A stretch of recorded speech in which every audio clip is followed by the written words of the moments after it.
조갑자 TV 시청자 여러분 안녕하십니까. 요사이 문재인 대통령이 장차관급 인사를 발표를 하고 있습니다. 역시 코드 인사다라느니 무슨 좀 심하게 말하면은 패거리 인사라는 이런 비판이 일어나고 있습니다.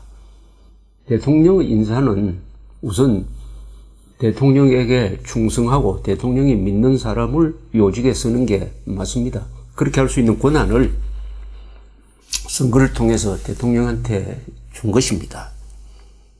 거기에 대한 견제장치로서 인사청문회 제도라는 게 있습니다. 다만 대통령은 뭐에 대해서 책임져야 되느냐 하면 자기가 임명한 장관들이 일을 잘 해가지고 국민들의 복리를 증진시키는 것을 했느냐 안 했느냐 하는 그 결과에 대해서 책임을 지고 그 책임을 지는 방법은 선거를 통해서 하는 것입니다. 국회의원 선거, 지방자치 선거, 그 다음에 대통령 선거죠.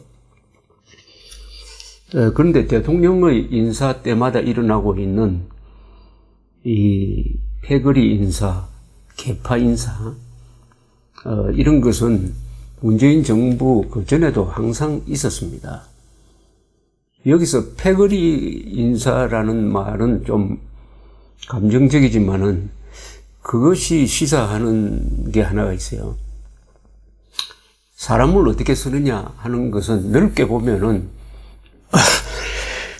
5천만 국민 중에서 유능한 사람들이 많으니까 골라서 쓰면은 그게 가장 좋죠.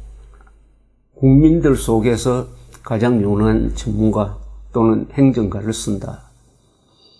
그러나 자기 이념과 맞는 사람, 자기 집단 이기주의를 관철할 수 있는 사람, 이렇게 좁혀버리면은 유능한 사람을 쓰지 못합니다. 그때는 편한 사람, 충성스러운 사람, 또는 아부를 잘하는 사람을 쓰게 되는 거죠. 이렇게 되면은 쓰는 사람들이 질이 떨어지게 됩니다. 인재풀이 좁혀지는 것이죠. 그래서 이 패거리 인사를 하면은 두 가지 조건이 반드시 생깁니다. 하나는 무능한 사람을 쓰게 될 가능성이 많습니다. 두 번째는 부패한 사람을 쓰게 될 가능성이 많습니다. 그렇게 되면은 그 폐해는 결국은 임명자한테 돌아오는 것입니다. 박근혜 대통령이 몰락한 이유 중에 하나가 친박 중심의 인사였습니다. 친박. 그 친박 인사 중에서 유능하고 깨끗하고 용감한 사람이 과연 몇 사람 있었느냐? 10사람만 있었으면은 박근혜 대통령이 어려울 때 피하지 않고 온몸으로 막아서 최소한 탄핵되고 구속되는 것은 막을 수 있었을 것이라고 생각합니다. 대통령은 친박 인사라고 해서 그렇게 감싸주었는데 정작 대통령이 불리하게 되니까 사라져버렸습니다. 사라져버렸습니다. 지금 친박하면은 정치권에서 웃음거리가 되고 말았습니다. 이 패거리라는 것이 이렇게 허무한 것입니다. 패거리는 권력이 사라지면은 그냥 모래알처럼 흩어져 버립니다. 물론 좌파는 다르죠. 좌파는 이념적 결속체이므로 이 이념적 신념이 약한 이 보수하고는 좀 다른 행태를 보입니다. 그런데 역사적 인물 중에서 이 인사를 참 잘한 사람이 있습니다. 인사를 잘한 걸로 해가지고 이 영화로 만들어진 사람이 있습니다. 링컨이라는 영화입니다. 이 배우를 여러분 기억하시는지 모르겠습니다만 2012년에 스필버그 감독이 만든 링컨이라는 영화의 주인공은 다니엘 데이 루이스라는 아주 연기파죠. 이분은 아카데미 주연 나무상을 3차례나 받았습니다. 이 영화로도 받았습니다. 얼마나 링컨하고 좀 비슷하게 생겼습니까? 저는 이 영화를 2013년에 유럽으로 가는 그 비행기 안에서 봤습니다. 링컨을 다룬 영화가 과거에도 몇 차례 나왔지만은 생긴 모습이나 말하는 스타일, 행동이 이렇게 링컨 같이 보이는 경우는 처음 봤습니다. 이 이야기는 어떤 대목이냐 하면은 남북 전쟁이 이제 거의 끝나갈 무렵의 이야기입니다. 그게 1865년입니다. 봄입니다. 그때 링컨이 고민을 하기 시작합니다. 노예 해방 선언은 이미 했는데 이것을 헌법에 넣어야 된다. 헌법에 넣지 않으면 전쟁 끝나고 나면 또 어떻게 될지 모른다. 반드시 그걸 수정헌법 13조에 반드시 넣어야 한다. 그럼 넣으려면 국회를 통과를 해야 되는데 충분한 의석수가 확보되지 않았다. 한 20석 정도가 부족하다. 어떻게 하면은 의원들 20명을 돌려놓을 것이냐. 그 돌려놓도록 만들기 위해서 여러 가지 편법을 씁니다. 어떤 자리를 제공해가지고 말하자면 일종의 뇌물이죠. 뇌물도 하고 설득도 하고 있는 과정입니다. 이걸 보면은 링컨이라는 사람은 어린이 전기에 많이 나오듯이 그렇게 마음 좋은 아저씨, 정의로운 분만은 아니었다. 정치적 술수가 대단한 사람이었다 하는 것을 알 수가 있습니다. 이 링컨 대통령은 1861년부터 1865년까지의 남북전쟁을 지도한 사람입니다. 이 남북전쟁 4년 동안에 인구가 3천만이던 미국에서 60만이 죽었습니다. 60만 명이. 그 뒤에 미국이 참전한 1차 대전, 2차 대전, 월남전, 한국전, 갈프전, 이라크전에서 죽은 사람 다 합친 것보다도 이 남북전쟁에서 더 많이 죽었습니다. 이 참혹한 전쟁을 통해서 미국은 다시 태어났습니다. 이 전쟁을 통해서 미국은 더 이상 분리운동이 없어졌습니다. 그래서 미국이 연방국가로서 미국이 든든하게 되고 또 이 전쟁을 통해서 산업이 발달하고 또 전쟁 기술도 발달하고 해서 강대국으로 갈 수 있는 힘을 축적하게 되었습니다. 무엇보다도 노예 문제를 해방했습니다. 링컨은 노예 문제 해방보다는 미국이 갈라져서는 안 된다는 것을 더 중시한 사람입니다. 그런데 노예 문제를 해결하지 않으면 미국의 분열은, 남북 간의 분열은 피할 수 없다. 그럼 노예 문제를 해방해야 된다. 그리하여 남북전쟁을 북군이 승리로 이끌므로써 미국이 재통합이 된 거죠. 어떻게 보면은 링컨은 통일 대통령이라고 할 수 있습니다. 이분은 전쟁 지도밖에 한 일이 없어요. 위대한 전쟁 지도자입니다. 그리고 노예 해방자죠. 그 노예 해방을 헌법에 못 박기 위해서 정치의 막후에서 술수를 부리는 그 모습이 잘 나와 있습니다. 그러다가 전쟁이 끝난 직후에 암살됩니다만은 이 링컨이 사람을 어떻게 썼느냐 하는 것을 다룬 책이 있습니다. 그 책이 이 영화의 원작이 되었다고 합니다. 그 책은 제목이 Team of Rivals라는 책입니다. Team of Rivals. 부제는 The Political Genius of Abraham Lincoln 되어 있습니다. 에이브라함 링컨의 정치적 천재성이라는 부제가 붙은 Team of Rivals. 라이벌 팀. 라이벌들의 팀. 이런 뜻입니다. 쓴 사람은 도리스 커언스 굿윈이라는 여자분입니다. 프랭클 루즈벨트에 대한 전기로서 퓰리처상을 받은 사람입니다. 이 책이 나온 지는 상당히 지금 약 10년 됐습니다만은 왜 이 유명한 이 히스토리언 역사 저술가인데 왜 이 책을 쓰게 됐느냐 하면은 링컨의 어떤 점이 위대하게 보였느냐. 링컨은 자기 라이벌을 중용한 사람입니다. 라이벌. 그 예가 바로 여기에 나옵니다. 1800입니다. 1860년 미국 대통령 선거입니다. 대통령 선거가 있었습니다. 그때 공화당에서 대통령 후보가 되겠다는 사람이 4사람이 있었습니다. 그중 한 사람은 링컨, 그 다음에 스워드란 분, 체이스란 분, 베이츠란 분.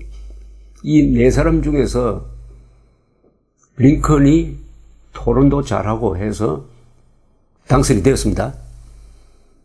링컨이 당선되고 나서 조각을 합니다. 조각을 할 때 자기하고 싸웠던 라이벌 새 대통령 후보를 다 중요한 직책에 입각을 시킵니다. 스워드한테는 국무장관 자리를 줍니다. 체이스한테는 재무장관 자리를 주요. 베이츠한테는 법무장관 자리를 줍니다. 다 요직입니다. 말하자면 문재인 대통령이 안철수, 홍준표, 유승민 이 사람들을 내각에 영입한 거하고 마찬가지죠. 이렇게 되니까 아주 강팀이 됐습니다. 강팀이. 그런데 이 3사람들은 스워드, 체이스, 베이츠는 다 워싱턴에서 정치의 달인들이었습니다. 저 일리노이주 출신의 학벌도 별로 없는 손뜨기 같은 키만 크고 얼굴도 아주 이상하게 생긴 링컨을 경멸했습니다. 속으로. 또 라이벌이니까 같이 대통령 자리를 놓고 싸웠으니까 인간적으로 별로 가까워질 수가 없죠. 그러나 링컨은 이 3사람을 결국은 자기 사람으로 만듭니다. 학벌도 모자라고 뭐 재산은 말도 상대도 안 되는 이런 사람이 어떻게 하면은 자기 라이벌들 당대의 최고 인물 3사람을 감복시켜가지고 전쟁 지도를 하는데 이 사람들을 중용하면서 잘 활용했느냐 하는 것이 이 책 그리고 이 영화의 핵심입니다. 영화에는 그것까지는 뭐 자세하게 나오지 않습니다만 마지막에 헌법 개정 이야기가 주로 되어 있습니다만은 Team of Rivals. 이것은 역시 링컨이라는 사람의 위대한 인격에서 나오는 거죠. 위대한 링컨에 대한 전기가 세계에서 어떤 정치인에 대한 전기보다도 가장 많다고 합니다.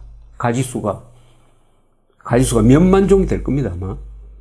지금 이 순간에도 어디서는 또 이 링컨에 대한 글이 나올 거예요. 왜 이렇게 많냐면 링컨에 대해서 글을 쓰고 싶어 하는 사람이 많다는 겁니다. 링컨은 알면 알수록 굉장한 사람이고 존경스러운 사람이고 또 한편 복잡한 사람이고 또 재밌는 사람이고 유머러스하고 또 어떤 점에서 참 비극적인 사람입니다.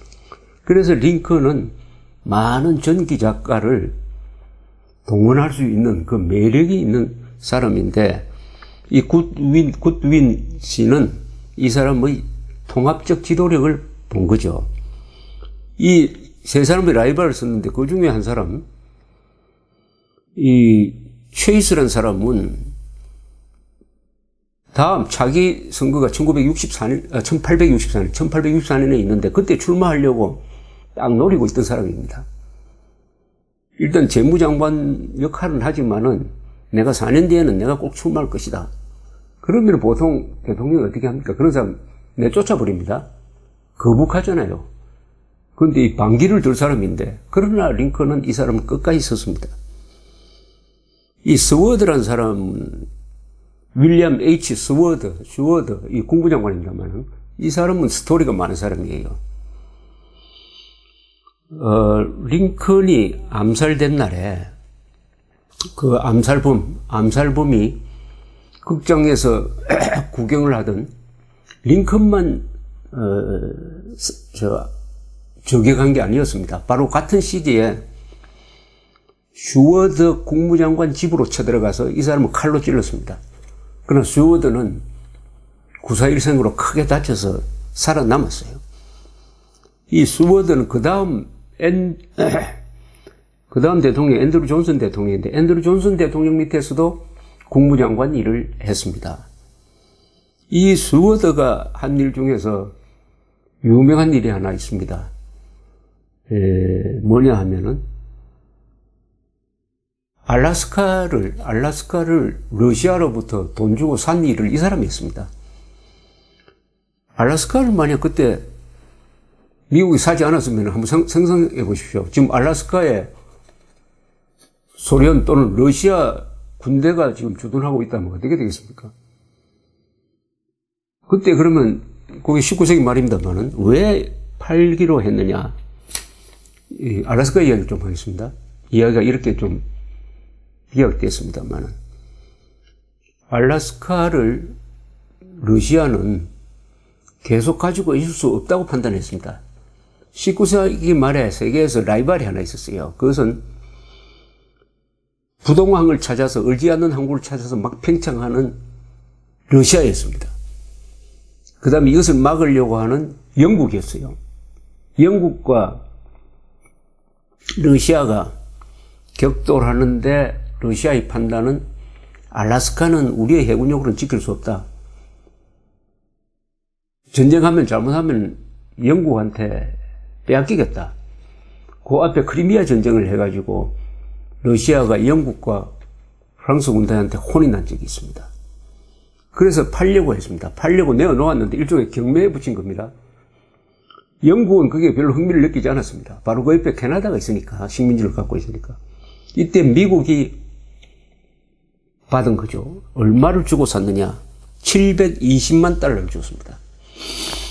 720만 달러, 현재 돈으로 하면은, 그게 얼마입니까? 한 72억, 한 뭐 약 80억 원입니다.